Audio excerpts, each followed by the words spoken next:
Hello, everyone, and welcome to another episode of Let's Chat Reality. I'm Michael, And I'm Molly. and we are here today to talk about another episode of Survivor. We are at the Mergatory vote, which is always an interesting time of the game. I would say that this episode was not the most exciting we've ever seen, but still gives us a lot to talk about. And then we are also catching up on Summer House. We talked about a few episodes of Summer House earlier in the season, but it's been a bit, so we're going to catch up on that. So, Molly, are you ready to go? Yes, let's do it. All right. Well, we get back to camp on Survivor 48 after Siva's last tribal council, and Say tells Cedric that she does not want to talk to him. He continues to lie to her vote after vote, so she's not interested in having a relationship with Cedric at this point. But Cedric does try to explain himself, saying that Bianca was playing all of them, that she gave him this piece of information of her not having a vote right at the last second. He didn't get a chance to tell really anyone, although we do find out that that he did get a chance to tell Chrissy this information, which we were all kind of curious about what happened there. How did Chrissy know how to vote Bianca out? Because it didn't seem like that was the plan going into Tribal. But he does tell us that he did get a chance to very quickly tell her as they were walking to Tribal, but didn't get a chance to tell anyone else. So this was all a blindside to Say especially. But at this point, Molly, do you think if you were in Say's position that you would trust Cedric? Did this explanation make sense to you, or if you were Say, is this the last straw? I feel like Say really just doesn't trust Cedric at this point. Like, I don't know what's gonna help her realize that he could be trustworthy to her, but I don't know. I feel like she's just gonna keep not wanting to work with him. Yeah. Yeah, I mean, like, look, the explanation makes sense. Like, it is a Yeah. true explanation in this case. Yeah. But if I'm in Say's position, it's time after time at this point. Like, at a certain point, it's like, okay, the explanation might be real this time, but hey, like, it's one too many. I don't know that we can have a close working relationship. Like, we can, keep each other in the loop, not actively target each other, but in terms of closely being aligned, it may be one time too many. Yeah. Agreed. Well, then all three tribes get some news here. They celebrate after receiving a message saying, "Drop your buffs. We're going to the Merge Beach." Not the Merge, but the Merge Beach. Do they have to still earn their way to the actual Merge, getting a buff? But they are all going to be on on one beach together at this point. So all the castaways come together on Loggy Beach, and they find a sign when they get there saying that there is an advantage hidden somewhere on the beach that will give them a leg up in the next challenge. So, this challenge is very important coming up because, as you know, it's the same way that they handled the Mergatory episode last season, which is a little bit different than it had been in the past before that. It seems like we're getting kind of closer and closer to just a regular merge at this point, but they want to be, all fancy and make everybody have to technically earn their way to get a buff. But only one person will be immune. So that's the difference, is that in the past it had been that half the tribe was safe and half the tribe was vulnerable to be voted out. But now there's a second part to the immunity challenge. It's technically like a reward challenge to earn the feast, and then an immunity challenge, an individual portion, where only one person will actually be immune. So the advantage here that is up for grabs that they don't know quite yet, but it is that whoever finds this advantage will be able to skip the first part, automatically get the reward, and then have to only play for immunity. So they're all scrambling to try to find this, and it's a foot race. We get a really interesting end here where it looks like Say's about to win it, or it looks like Charity's about to win it, and then Say comes out of nowhere and grabs it from her in a tight foot race. Yeah. Did you see Say coming here? It just seemed like she literally popped out of nowhere to me. I think I did see her close by, but I didn't see her, like, in the lead.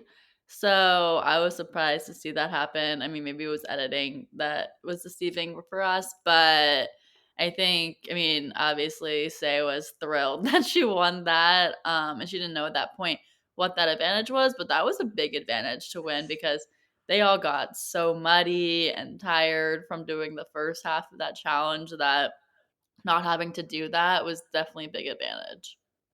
Huge. Yeah. And I mean, to be able to just know that you're getting the feast, like, this is Yeah. a big moment. Like, even, it's a huge, obviously, they're hungry. Like, it's a huge reward.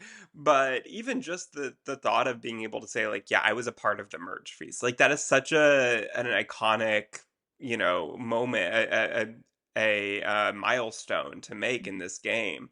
That it's something that you want to be a part of. And I feel like, yeah, I mean, for her just to not have to even be all muddy while you're doing that. And I mean, everybody, it was kind of crazy watching. I mean, I'm getting a little bit ahead here, but like, we're just watching that merge feast, like, just seeing everybody still so muddy. Like, they didn't even give them an opportunity to, like, get I in the know. water for a second and clean up. I don't know. I don't wanna get my food all muddy. Like, why couldn't they Yeah, I just mean, at rinse this point, off? I'll go, do they care? Yeah. But I would think I would care still, to some degree. Some But more yeah, fiber. yeah, I guess so. That's one way of looking at it. Yeah. But yeah, so Say wins that advantage, and then we get some more time with the tribe before going to the challenge. So we see Joe and Eva reconnecting, which was nice, of course, and they're kind of sharing information with each other of what happened on their swap tribes. And she tells him some big information. So she tells him that she and David have gotten really close, and she also gives him the information that she has Star's idol, and they want to build an alliance with Shaheen, David, and Kyle that is built around loyalty, honesty, and integrity. Just the things that this game of Survivor are built around. What did you think of all that? Yeah, that was kind of like at this point, yes, they are those attributes that she's giving off, but, like, in Survivor, you never know. So, it was just kind of funny that she was using those words, but and Joe as well, but I think overall, like, I like this alliance together, like, I think that they could work well. They're all strong in challenges, and with that, like, that's obviously a big plus, that they could win immunity and, like, not be up for elimination, but obviously there's other people in the merge that they're obviously like they could want them out too. So overall, like I hope that they can make it together pretty far, but I just don't know if they're gonna have to turn on each other at some point. Like I mean, it's gonna happen at some point, but I don't know for how long. Yeah, I think they are bound to turn on each other. I mean, it's nice to say loyalty, integrity, like, but when it comes right down to it, that's not going to be the case. Like, they're going to have to things are going to change. The other relationships are going to grow with other people, and like, I think that in such a short game, like in a 26-day game like this, and we're already halfway through. There's only 13 days left. Things are so fast paced. Like, I think in a game like Big Brother, it's a lot easier for a big alliance like that to actually stick together because you have just time to have conversations, to reassure each other, to like not make impulse decisions and just kind of do whatever the last thing you heard. I think that with this fast game, like, there's tribal almost every day at this point, and so you don't necessarily have time to go fact check everything you're hearing. And so somebody tells you, like, this person's throwing you under the bus, this person's a big threat, and you just kind of like have to process it so quickly that I just don't think that it's as easy for an alliance like this to get together, like a big alliance like this to get together at this point and then make it even like the next 3 4 weeks without somebody turning on someone. So Yeah, we'll have to see. yeah, and like Kyle has, this close relationship with Camilla. Like, there's other relationships that have been built Yeah. that already that I think are kind of going to put this to the test. So we will see. I'm sure that this will come back up. That this is not the last we're hearing of this grouping. So we will see what happens next week. But Charity and Mitch also have a conversation, and they decide that they want to say Siva Strong, and they want Say or Eva to go first. And then Charity tells Star that she should ask Eva for her idol back. And Star refuses to do that. She says finders keepers, that Eva was the one who solved the puzzle, and so she deserves to be the one that has it. But what did you think of Charity telling this to Star, recommending this to Star? Did you think that this is something that Star should have considered, or does this kind of let Star know that maybe she's in trouble, that she needs that idol? What did you think? I think it was not the best move on Charity's part because like that just showing that if she would want to do something like that and Star is not gonna do that. She's like, no, like Eva found it or Eva solved it, like it should be her idol. And it was also a big move on Star's part just because that like her relationship with Eva was rocky up until that point and then that really built that trust there between them. So then taking it back is gonna totally reverse that. So maybe Charity also didn't really totally know the background into their history there, but I'm glad that Star stayed true with it and just was like, why? Like, this is not what I'm gonna do. Yeah, that 100% would have completely ruined any relationship that Star and Eva had built over the last couple of days here.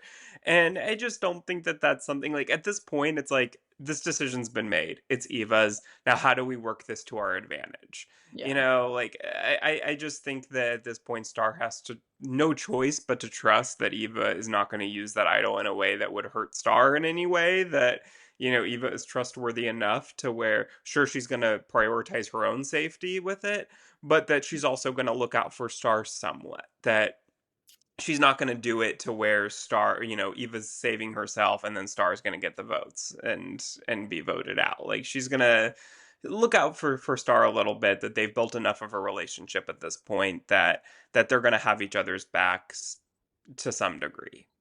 Yeah. But I do see a world. I mean, I'm just gonna say that I do think that this storyline has built to the point that like it is possible that Eva could completely turn on Star. Like I don't think it's out of the realm of possibility.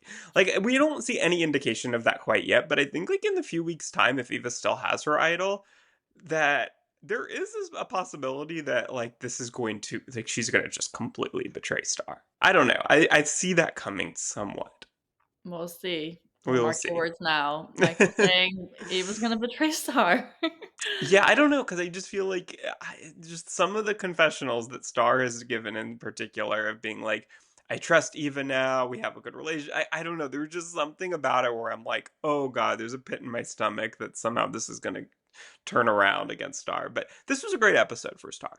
Like, I Yeah. do think the Star in this episode really kind of came out as a really good social player. And it really feels like, this moment, like where she has with Joe later, where Joe's emotional and she's comforting him. Like, I just think that Star has proven herself over these last couple of episodes to really be an actually very astute, strong player. Agreed. Yeah, I really like Star in this episode. Yes. Well, Star updates, you hear that? We like Star. All right, well, let's get to these challenges. So, a lot of challenges. I mean, this was a very challenge heavy episode with two challenges back to back. I prefer the format to like what we had for Murgatory, that only half, now that we have only one immune player, it's all so much better. But can we find a way to do this in one challenge so that we're not getting so much challenge content, which is not why I watch Survivor necessarily personally. So, but you know. Yeah. Let's get to the reward challenge, the first part of it. So they're divided into two teams of six. We have an orange team of Charity, Eva, Cheyenne, Cedric, Mitch, and Joe, and the purple team of Chrissy, Camilla, Star, Kyle, Mary, and David. They have to race through mud and wood shavings and until they looked so crazy after those wood shavings and the mud. I mean, that was a little much. Mhm. Couldn't even tell who was who. Like I didn't care who was on what team because I couldn't even tell as I'm watching them. Like they all look the same to me. They're all covered in mud. But anyways, I'll stop getting on my soapbox. So they race through the mud and witch having until they get to a cage. They use grappling hook to get a large bag containing a key and work together to get to the top of a steep ramp where they will use the key to unlock and solve a puzzle. So the first team to finish, like you said, earns the merge feast or meal as they called it for whatever reason, and the ability to compete for the individual immunity. So Say doesn't have to compete in this. She's on the bench, and it turns out that the purple team wins. So Chrissy, Camilla, Star, Kyle, Mary, and David are the only ones with a shot at individual immunity here. When you saw these two teams, how they broke up, did you expect the purple team to win? Were you happy they won with based on who was kind of on each team? What were your thoughts? I was a little surprised purple won in the beginning. Like I thought that orange had some stronger players on there, but it came down to the puzzle in the end, and obviously, like purple also got there faster because Cedric was having some issues getting up that rope for orange. So I think in the end, it obviously made sense that purple was going to win. Yeah, I've been seeing some people online saying, is Cedric the worst challenge competitor we have ever seen on Survivor? I mean, I don't know that I go that far, but he might be up there. Yeah. I don't know. But Mitch was really useful in that, which was cool to see because he was like lifting up Cedric. And like, I'm like, Yeah. how is Mitch doing that? He's so M- strong. Mitch has proven himself like to be a Yeah. really strong competitor. Like I think in this individual immunity phase of the game, we could see another challenge beast on our hands. Like I could see Mitch 100% winning multiple individual immunities at this point. Yeah. I think so too. He just didn't get the chance this episode, but Right. hopefully next time. Yeah, for sure. Well, then we get to the individual portion. So here they have to balance a ball on a pole, and at regular intervals, add more sections of the pole, making it more difficult to balance. And then when the ball drops, you're out. So we get a little bit of a battle here between Kyle and Star. And then Kyle ends up pulling it out. He wins the individual immunity, and he also gets a merge buff. It's blue. I love the color. Me It's a very too. pretty color shade of blue, especially I like it with like the pink purple shades from the logo on it. Yeah, I think it's a very pretty merge buff. Yeah, no, I was happy for Kyle. Kyle was on my fantasy team, so my draft team. Yeah. So I was happy to see that. My first guy to win individual immunity is on my team. So And I mean, I just was looking at our teams. We're even again. yeah, I Two, know. two, and two out for each of our teams, which is wild that we've gone this far, and it's anyone's game. So Yeah. I know, it's crazy Matt, that it's actually been yeah, that even though. I'm like, "Wow, we did good job at all of us drafting, I guess, if we just really did. Yeah, even." Yeah, yeah, but I'm glad to see that Kyle put out the win. I feel like this challenge, like, it obviously looked, like, challenging, but it was doable, like, everyone was in it at some point, like, not, like, yeah. right away, no one just went out right away, so that was good to see also that it seemed that it was kind of fair across the board. Yeah, definitely. I think that I could see. I mean, like, look, I said, that Mitch, could be a challenge piece, but I also feel like this is a cast with based on who we have left, where I don't know that it's necessarily going to be like one person winning every challenge. Like, I do think that this is a fairly decently skilled cast where depending on what the challenge is there's definitely a possibility that we're going to have like various different immunity winners, which is always fun to see. Yeah, agreed.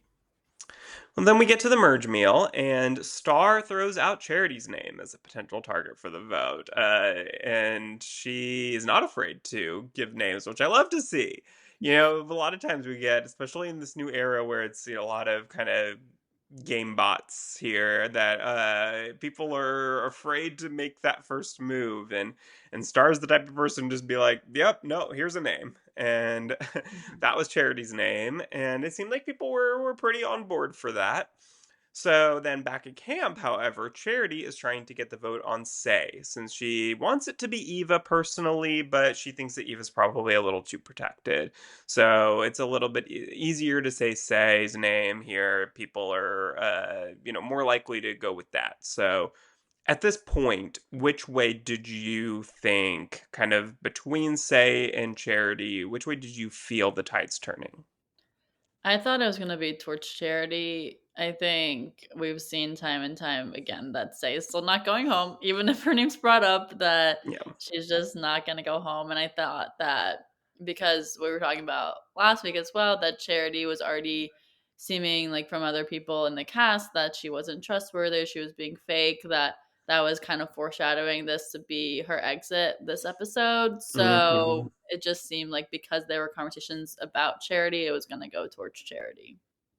Yeah, I agree. I mean, I thought that, look, there was certainly a chance that it could have been either of them. I don't think it was a slam dunk on Charity. I feel like I've certainly seen before this episode, I saw people online kind of thinking both ways that, oh, it's so obvious it's going to be Charity, or oh, it's so obvious it's going to be Say. So I think that shows you it's probably not really that obvious either way, but it Yeah. certainly felt like it was always bound to be one of those two. And yeah, I mean, just personally, I felt like it felt like, say, we had seen so much of Say over the past few weeks that it would have.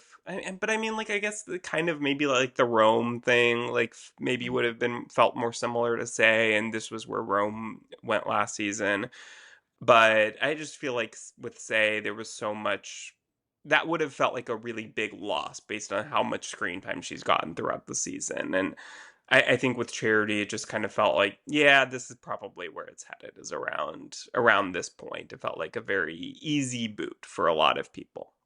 Yeah. So then, yeah, I mean, as we see more, everyone's back at camp together, and the vote really comes down to Charity versus Say. Honestly, it's not the most exciting, tense tribal that we've ever seen. It felt like, yeah, pretty much the consensus was going to be it's Charity, and yeah, it ends up being a close-ish vote, 7-5-1, with Say being the one to vote for Cedric for whatever reason. I think it sounds like from just her kind of talking about it a little bit online that she was just being petty. Yeah. And we love that for her, especially when it's literally a 7-5 vote otherwise. Like, this was close. Her one vote for Cedric, her one petty vote could have gotten her sent home. But it seems like my guess is that it was just a split vote, like a very simple split vote. I don't think the 5 people that voted for Say actually thought that Say was going home here. I think that they just kind of did it in case Charity has an idol or, whatever is the case, that to be safe, but we didn't really see them talking about that, so that's just kind of an assumption. But yeah, Charity does end up going here. So what did you think about all tribal and everything?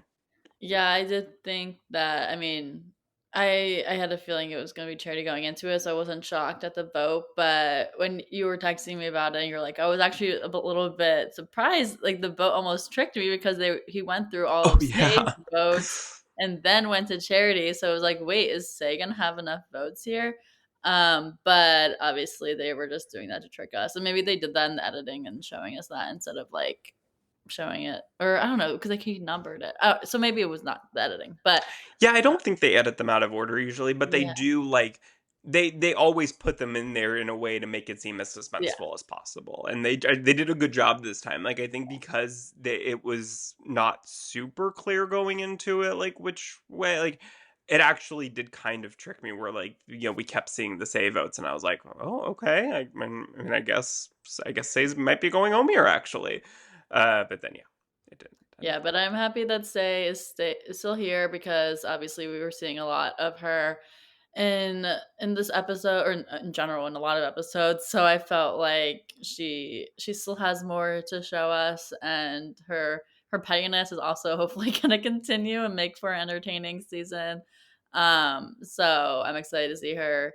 But sorry for Charity, but she just wasn't meant to be here right now. I just can't wait to see more of Say and Mary because Oh yeah. I feel like in this episode it really felt like Say likes Mary. At this point, Say wants to work with Mary. She trusts her. Like, I think that it felt like a little piece of home coming back to seeing Mary.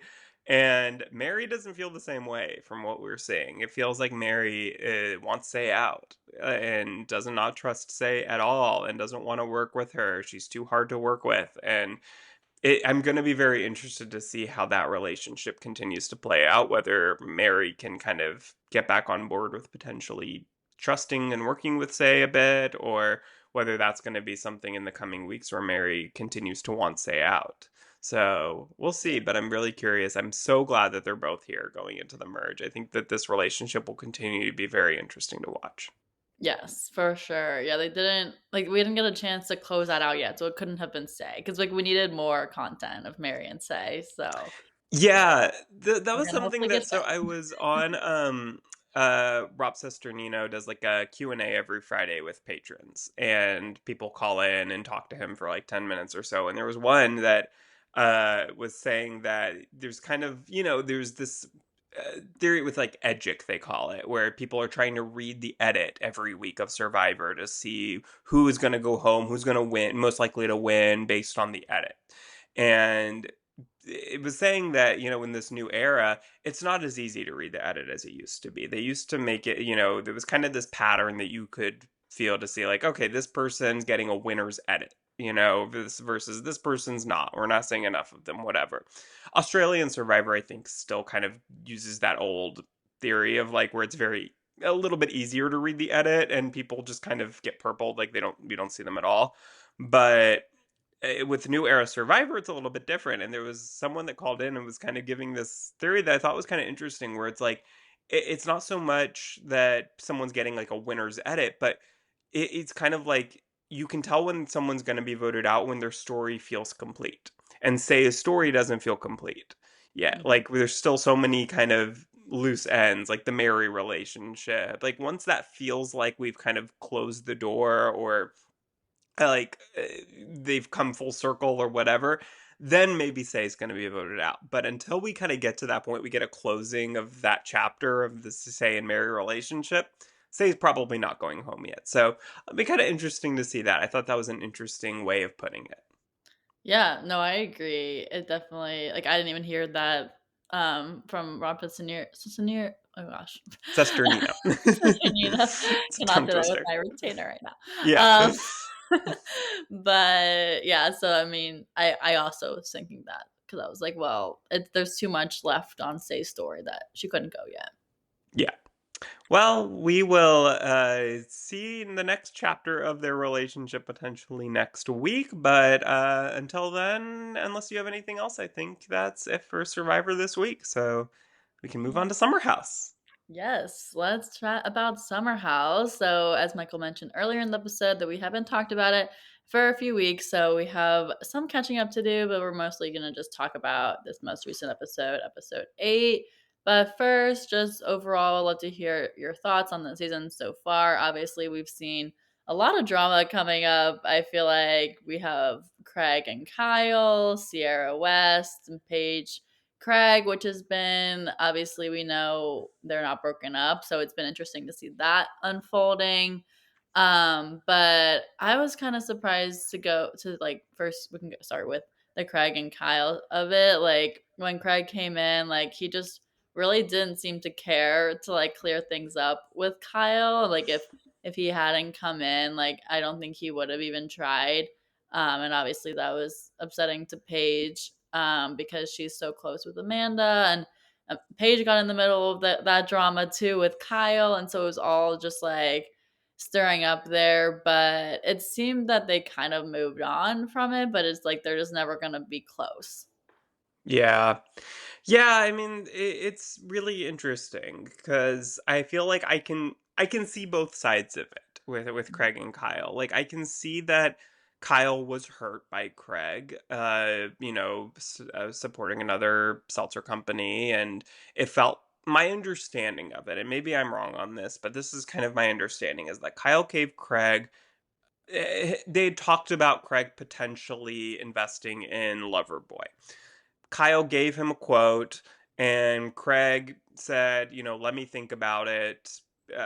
Give me some time. And then Kyle kind of gave him a deadline, or maybe Craig was waiting on Kyle to give him an amount. I don't remember exactly what it was, but there was nothing.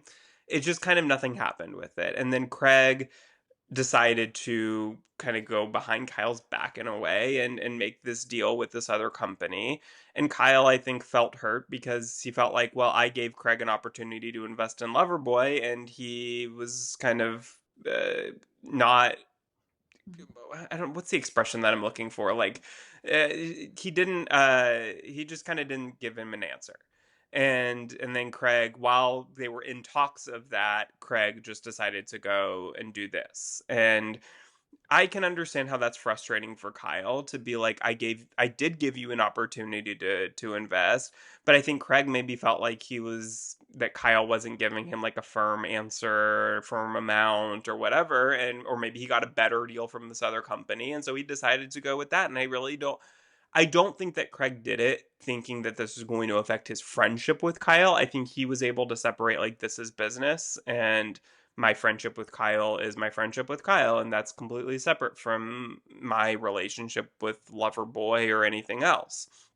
But on Kyle's perspective, I can totally see how that would hurt because it was like, well, you completely just went and did this with this other company because they were maybe giving you a better deal or giving you a faster response or whatever. But as my friend, you should have given me an opportunity to give you an answer, a final answer either way. Like, yes, I'm willing to go with this amount that you're, willing to invest, or no, that's not going to work for me. So if you want to go with this other company, go with it. But I think he felt like Craig just wasn't communicating, and that hurt him. And then Kyle, of course, went on Watch What Happens Live, said some things that maybe he regrets, and which Kyle tends to do. And then it made Craig upset, and that totally, ruined their relationship. So it seems like it was kind of just like both sides of miscommunication, and I'm glad that they were able to talk it out. Yeah, exactly. I mean, and now we know obviously like they're just not gonna be friends also because Paige and Craig have broken up, but at least we're getting to see like a little bit of that in this episode or in the previous episodes of that conversation happening. But Yeah. I don't think there's too much more there. I feel like it's just like Kyle's just upset and it's just I think they're fine now. I yeah, think Craig gets upset whenever anyone calls him a liar, and he yeah, always. I mean, we saw this on Southern Charm too this season, where Craig, will say like, "I have never lied on TV once," and then we see a montage of him lying over and yeah, over and over again, and mostly in the earlier seasons. But like, anytime anyone says on these shows, "I have never lied" or "I never lie," that's a lie. So yeah. if nothing else, that's your first one. So, it's just anytime, don't speak in absolutes like that. And I think that we've known Craig to be a liar in his earlier years, and so it's frustrating when he says things like that because it's just so clearly untrue. And but I can also see how Kyle saying that on live TV would also, as your friend, would make you upset. So I can see both sides, but it seems like they're cool for now. Obviously, with now that Craig and Paige have broken up, I don't. Craig has unfollowed Amanda and Kyle, and because they kind of commented on being Team Paige in their breakup, and so it seems like they're probably not cool now, but at least they got over this for the time being. Yeah, for sure. But also big part of this season is the Sierra versus West of it all. So obviously last season Sierra and West were a thing and they were always like together and it seemed like it was progressing in a way that maybe they wanted to be in a relationship, but then that didn't happen because Wes didn't want that, but Sierra was. It seemed like they just were not in the same page on Yeah. things, and now it's coming up on this show because obviously they're living together in the same house, and they have to be around each other. And Sierra's not wanting to talk to Wes really, and just overall feeling that like he's not owning up to what he did, and he's just trying to be friends and be cordial with her, but she's like, no, I don't want that. I mean, I think she's trying a little bit, but it's also like she's just not worth it for her, Yeah. and to be involved in that really. So what are your thoughts on them overall? Yeah, I mean, again, I'm gonna be like, Switzerland here, but I see both sides. I'm Team Sierra, Yeah, first and foremost. But I do see West trying to be cordial. And I think that her feelings on this completely make sense if they weren't on a show together at this point. Like, I think that Sierra is trying to very much do like what Ariana did with Tom on Vanderpump Rules. I think in that situation, it's a little bit different because what Ariana went through was so much worse, and hmm what Tom did was so much worse. and they were in a 9-year relationship, so I completely understand, and that blew up to a level that was just like couldn't escape it. So Yeah. I could completely be, fully back Ariana in that situation. I think with Sierra, she's trying to do very much the same thing where it's like, I just don't want to associate myself with you, basically.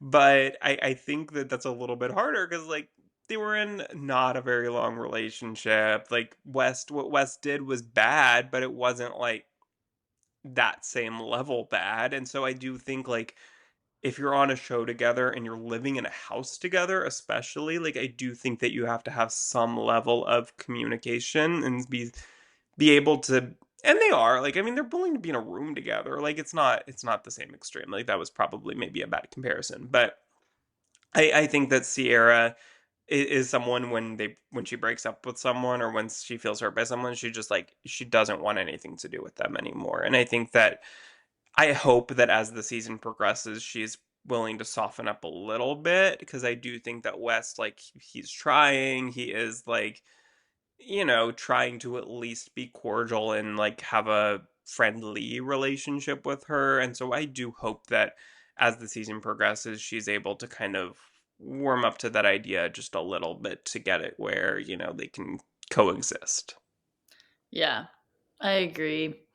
Well, we'll have to see what happens. But going back to this episode that just aired last week, we see that it starts in the morning after Merle brought two girls to the house and Jesse got his toe sucked because he was like, wow, he's having a threesome. I want to see. And went into the room. And then Emerald asked him to get his toe sucked, basically. And Jesse didn't say no. But then Jesse's acting like nothing actually happened or like it wasn't anything serious and it was just like a joke kind of thing. So, what were your thoughts on that situation? Like, what show am I watching? Like, is this serious? I mean, I think that Jesse is not. I don't think he's going to have a good season. Like, I think that I can 100% see this just getting worse and worse and worse, and then him having, like, a lot to explain at the reunion. Mhm. Because I'm in between this and then him completely downplaying, like, not telling what is Lexi. Lexi at all about this.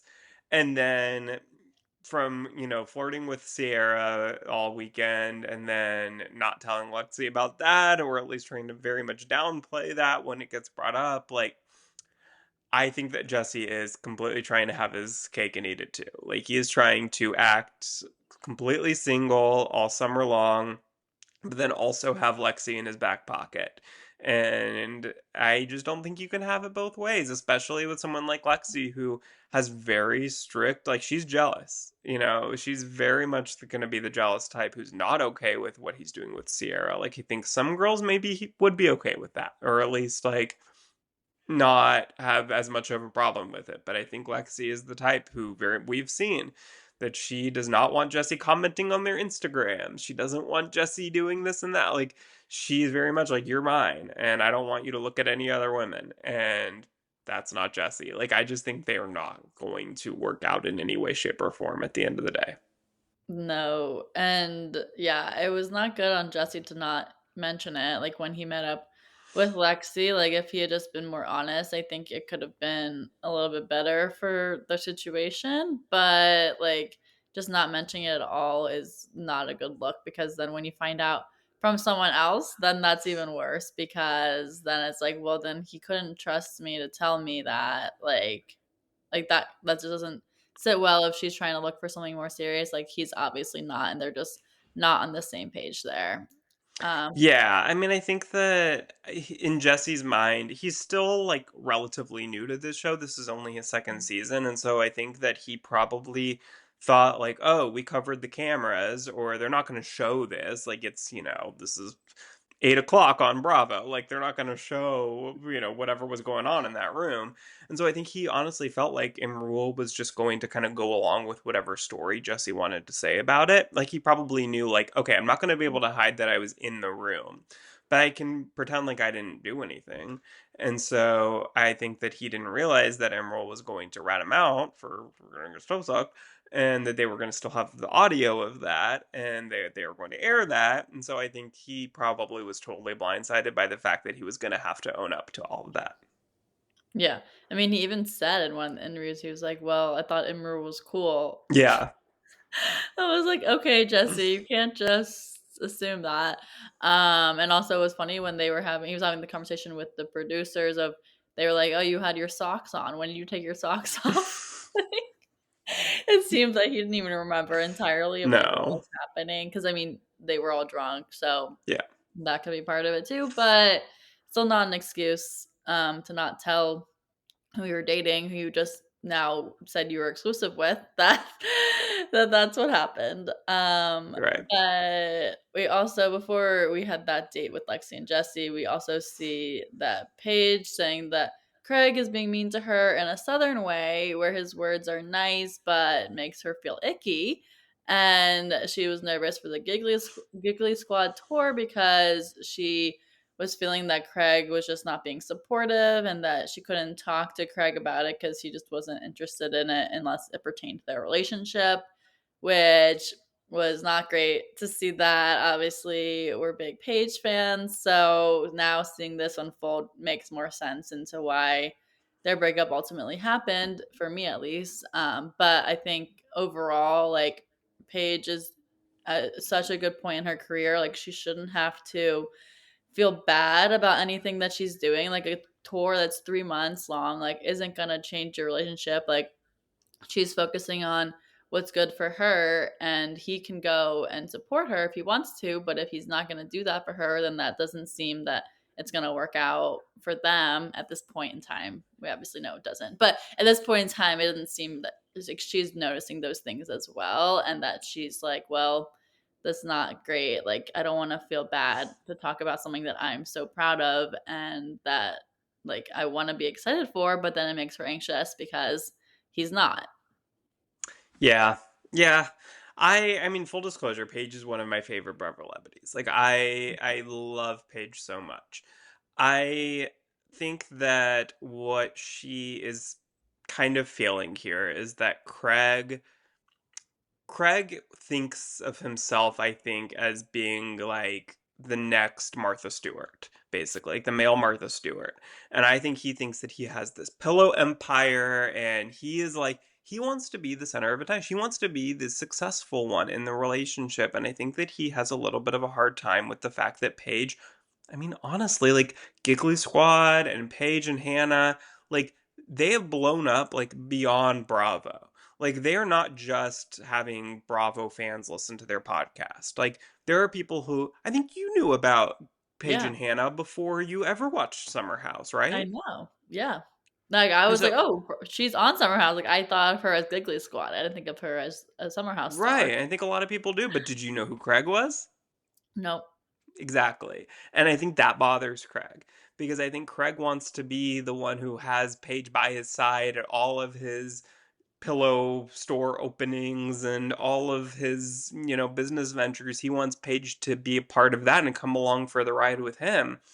But I don't think that he really wants to be just her arm candy at, all the tours and be kind of second fiddle to Paige, who's selling out Radio City, and like she is crazy successful now. And I think that Craig wants to be supportive of her with that, but I think in the back of his mind, and I think Paige can sense this, can feel this, he's really not happy for her. That he thinks that she is going to leave him, like she's going to keep going up and up and up in her career and kind of leave him behind.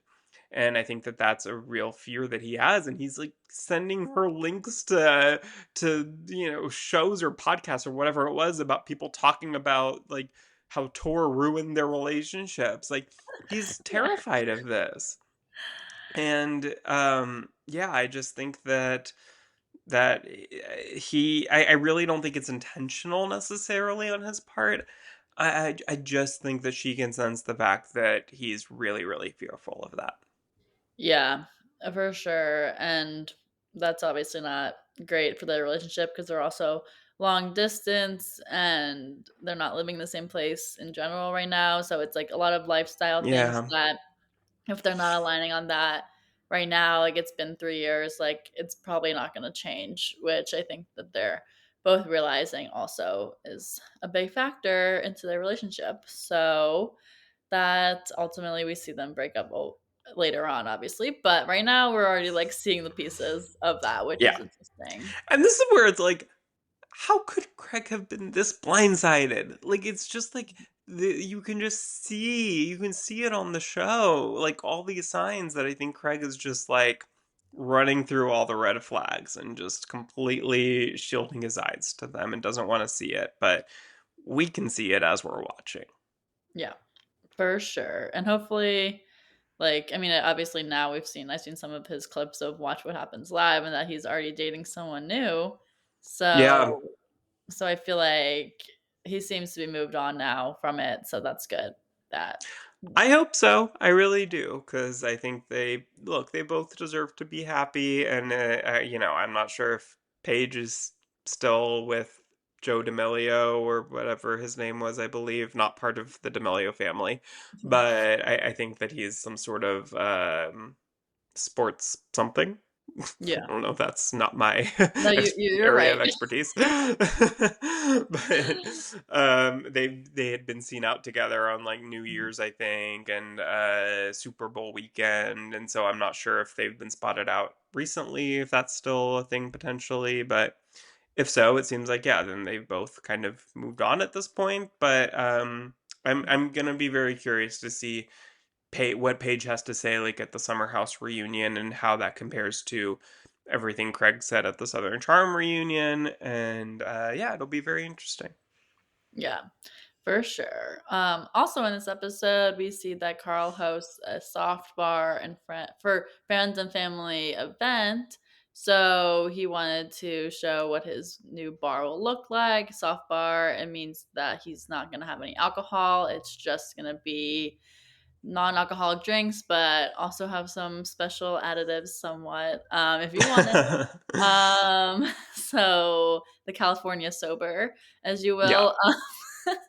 But he hosts this event and I feel like most people were there except for Lindsay, because she was invited, but she decided to decline the invite. Said she would And rather watch paint dry. yeah, exactly. That was a funny FaceTime to Yeah. see with Paige and was it Gabby also on the phone with Lindsay there? Or was it Sierra? I don't remember who it was on FaceTime, but it was Lindsay telling them that she was gonna watch Paint Yeah, Dry. I think it was Gabby. I feel like Yeah, I that think makes it more was sense for it to be Gabby because they're yeah, it was a lot Gabby closer. and Paige there. But we also see at the event that Carl's mom was talking to Jesse and West. And his mom seemed to be not forgiving of Lindsay. So interesting that there's still like that resentment there. And obviously, like I don't think your mom would ever get over something like that. I think it's just like it makes sense for her to be upset in that moment. Like it's not been that long that they had been broken up and they were gonna get married. Like it was a long time that it has been since they broke up. But I think in the reality of it, it's like not like time change really. It's just like that Right. was a big deal.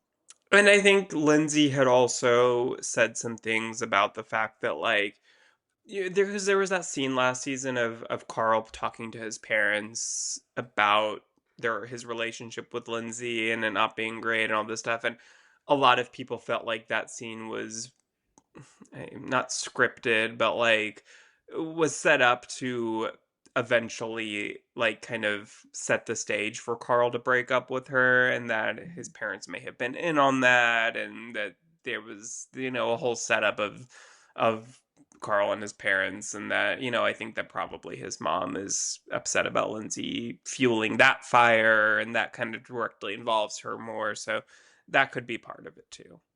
Yeah, for sure. But I think it's for the best.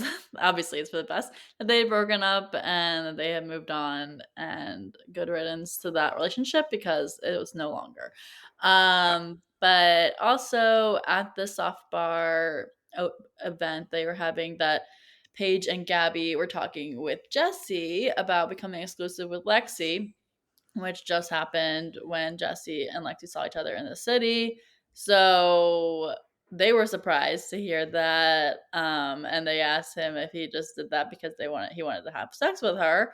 But he didn't admit to that. But I think that was kind of obvious. And then also they also brought up how he was flirting with Sierra the weekend before, and he was like, "What?" Like playing dumb and pretending like nothing was really happening there. So obviously, we were saying before that Jesse's gonna have a lot to apologize for if he's gonna continue this kind of trend that he's showing us and trying to be oblivious, but obviously knowing what he's doing, and hoping no one notices. So, Right. so I feel like that was just a continuation of that. And like, obviously, Paige and Gabby are smart and they're going to notice things and bring them up. So I love this conversation just because it felt like Jesse was realizing what he was doing was maybe not the best. Yeah, I mean, Jesse, I think, is kind of just coming to the realization when he's talking with them of like, oh crap, like everybody is talking about this. Like, I'm not going to be able to just kind of like ignore this and go on acting the way that I've been acting last weekend, like through for the rest of the summer. Like I think he's like, oh shit, like this is going to be a topic on the show. And this is going to be a whole storyline. Like I need to get ahead of this with Lexi because if not, then she's going to just see this all on TV and it's going to be so much worse. And then I'm going to have to explain myself at the reunion. And it just kind of like, I think the wheels are turning of like, how do I get out of this? The least, with the least amount of blood on my hands. Like, and I think that he then immediately goes to text Lexi, right? About like saying, everybody's saying that I'm flirting with Sarah. And then Lexi's at like a photo shoot or something and she sees that text and so I think, this is when Lexi starting to realize like maybe I missed more this weekend than I thought I did. Yeah. No, I Yeah. know. It was kind of it's interesting that she was actually like on set when that happened, and I felt bad for her because then the photographers were like, "Are you okay?" And she's like, Yeah. "Yeah," to pretend like everything's normal. Um, but yeah, it probably wasn't the best for Jesse to send that text in that moment, but it is at least good that he did think to text her in a way, I guess. But obviously, it wasn't good for Lexi. But we see more of the conversation happening when they go and play kickball. But it happens after they play kickball. So she knows though, because before they start playing kickball, Lindsay tells Lexi about what happened over the weekend, even though Lindsay also wasn't there. Lindsay's just like, let me tell Lexi. And then all that stuff happened there, but we didn't see them actually have a Was conversation. Lindsay the one that told Lexi? That Yeah. was Bailey. No, well, they were sitting in a circle and Bailey mentioned the toe sucking, but then Yeah. Lindsay talked about the flirting with Sierra. Okay, yeah. So I guess it was both of them, were in Yeah. on it, and they were just, like, talking about what happened overall. But Lindsay also hears news that about how the girl that Carl brought to the party and that was at the soft bar event, who he's interested in, was a girl he had been DMing since before they actually broke up, because there was a soccer game last summer that Carl met her parents at, and then she slid into his DMs. So Lindsay was very upset to hear that, saying that he was a fraud, all this stuff, and that she's adding cheater to the list of his names that she's calling him. Even though we don't know the extent, I feel like there's still more to hear on Carl's side of things here. Of like what actually went down in the DMs, like maybe it was like, hey, my parents met you. You know, like it couldn't I have. think that's Yeah. probably what it was. Like, I think that here's what I think. I think that Carl got the DM while he was still with Lindsay, and he probably it was probably at a point where he knew that things like might not work out with Lindsay, so maybe he entertained it a little bit more than he normally would have, but I don't think that it went any further than that. And then once he broke up with Lindsay, he was like, "Oh, wait a minute, there was that girl who, DM'd me," and maybe kind of reignited things at that point. Like you probably didn't go any further than like, just giving a quick response to the DM, but then later on, it became more of a thing. But you know who Lil and this whole thing kind of reminds me of is, I mean, I'm gonna make another Vanderpump Rules comparison, but Joe from Vanderpump Rules with Katie and Oh. Schwartz. I think that this kind of reminds me of that a lot, where it's like Joe was kind of this like little quirky. Like I feel like she and Lil have a little bit in common with that, and with Katie kind of feeling the same way about Joe that Lindsay does about Lil, where it's kind of like, Mhm. what is this timeline of this relationship, and kind of a little, having very strong feelings about it that I think maybe at the reunion I could see Lindsay being like, okay, maybe I, put more of this on Lil than I should have. And it was really, I mean, she's obviously blaming Carl mostly, but I Mhm. could see Lindsay apologizing to Lil a little bit eventually once she watches this back, where Katie kind of did the same thing with Joe. Yeah, I agree. I don't think Lil's one to be, like, trying to homework, Yeah. a marriage there, basically, And she or posted receipts on Instagram of the text and the date of it, where I think it was October, which is okay. after, like, they broke up in September. Yeah, So, so it was later on. So Lindsay just didn't know the extent when this conversation was happening with Gabby filling her in because Gabby didn't know the extent either at this point. So I think obviously it's not great to hear, but overall, like they've broken up, like they're not together anymore. Like you kind of have to just let it be. At that point, she's pregnant with someone else's child. So yeah. she's definitely moved on from that. But Lindsay still likes to be petty, it seems like. And we love that for her. Yeah, We love a pregnant petty Lindsay. exactly. But yes, going back to Lexi and the Jesse situation. So when she finds out about the toe sucking, she's obviously not happy to hear that because she knew that Jesse purposely left that out in their conversation that they had earlier in that week. And also, he didn't go into the extent of what was happening with the flirting of it all. So after the game, they talked and Jesse does apologize, but it seems to be that I don't think Lexi and Jesse are just gonna be together after this. Like I think they're just gonna end it as my opinion of it. Like Like, they're not going to be together the rest of the season? I think so. Oh, interesting. I don't think Lexi could move on from it. It was like a blatant like he didn't give her the information, and she seems like someone that like after one strike, like she'll just be done.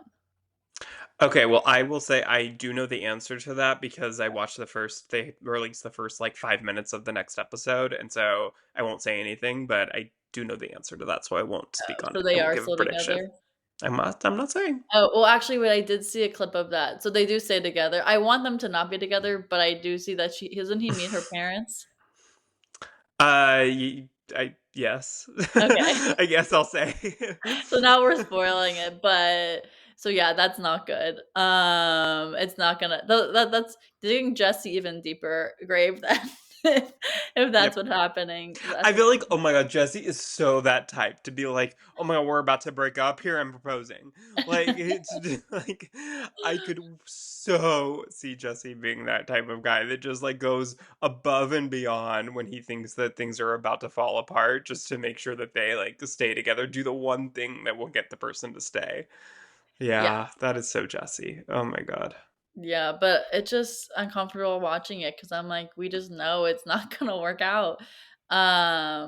But Jesse just somehow, I guess, is able to she's able to forgive him, but and Lexi and Jesse will continue. We'll see how much longer, but I think the conversation, like, it's it's just a weird conversation to have. It's like, "Why did you get your toe sucked?" Like, what what's going on here? It's a weird, yeah, it's a very weird situation. I think that Lexi is probably watching this with one eye open. Like, it's probably very hard to watch, whether they're together or not still. Like, even Yeah, like if they're together, it's probably even harder to watch, but I really don't think they are. So I no. think that this is probably a blip in a moment in time that she doesn't maybe want to relive so much. But Yeah. I'll be very interested to see at the reunion what their relationship is like there, and to see whether there's like any possibility that this is going to be like a up and down relationship that could continue in future seasons and be toxic, or whether this is like totally shut and moving forward and going separate directions. But Yeah. we'll see. I think Jesse's gonna want it to be cordial between them, but 100%. I don't This could know very how. well be like the next Sierra and West, like next Yeah. season, where they're in the house together and just like very awkward. But I don't know. We'll have to see. It seems that Jesse just doesn't know how to be exclusive with anyone or in a He relationship doesn't with want to be. anyone. He's not ready for it, No. and he's trying to get himself to be because. I mean, because he wanted to have sex with Lexi, and that was the Yeah. only way that that was going to happen. And so he like completely changed who he was to fit that mold, and that's not who he is, and he's not ready for that yet. No, for sure. He definitely has some more maturing to do. Yeah. But that's it for Summer House for our recap of this episode. And anything else you want to chat about? No, I'm excited for the rest of the season. I've enjoyed it so far, and I think there's a lot of interesting dynamics happening that I'm curious to see for the back half of the season. Yes, agreed. I feel like these previews keep on getting better. So Yeah. I'm excited to continue this season as well. Make sure that you're subscribed to us, Let's Chat Reality, wherever you get your podcasts, and follow us on socials at Let's Chat Reality as well. So we'll chat with y'all next week. Thanks so much for listening. Bye everyone.